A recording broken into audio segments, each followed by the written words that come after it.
Moving on in international news, a new U.S. visa rule is demanding that people make their public social media profiles known to the American government from international students. Foreign students hoping to study in the United States now face a new hurdle. Their social media accounts must be made public. Now, this update to U.S. visa policy that was confirmed just last week by the U.S. State Department has already prompted some applicants to delete posts or deactivate accounts out of caution. Now, the moves, officials are saying, is about national security, and they're saying that every visa adjudication is a national security decision. The state is also adding that visa officers will now screen for any signs of hostility toward American values, institutions, or support for terrorism. Now, this change builds on a trend that started after the 2015 San Bernardino terror attacks, where one of the attackers had posted violent messages privately online.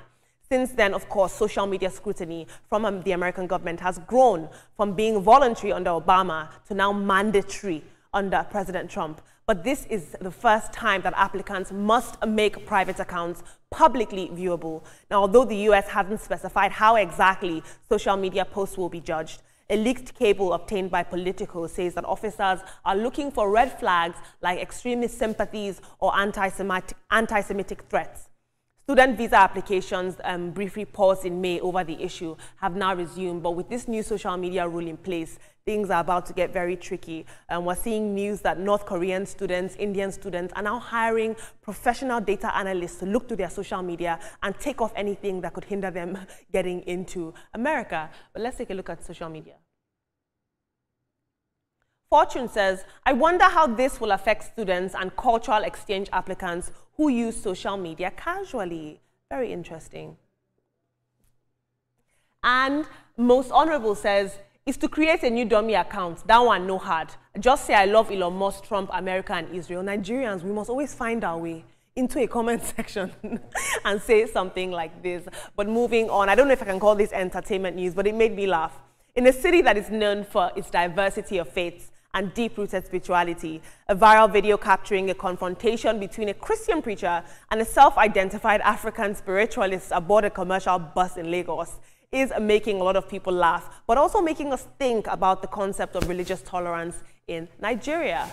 Now, this incident reportedly took place on a public bus en route to Lagos Island, where a Christian man had stood up to preach to fellow passengers, which is obviously common in Lagos. It's a metropolis. However, things quickly took a dramatic turn when another passenger, claiming to practice African spirituality, challenged the preacher's right to evangelize in a shared public space. Take a look at the gospels. African tradition is the best. You people carry your manipulation come to Africa to destroy our heritage, destroy our culture. Go tell them for Israelites. Go tell them for Israelites. Go tell them for Iran. Tell them for Iran. Tell them they kill them. The children of God. The children of God, they're for Iran. The children of God, they're for Israelites. And they kill them for them. Blood of Jesus not save them. Team, what struck me about that is that both men are handling economic issues. Both men are going through economic hardship. Both men, and yet they find themselves at odds. What is going on? I would have loved to comment, but we really don't have time for that. But it was quite entertaining.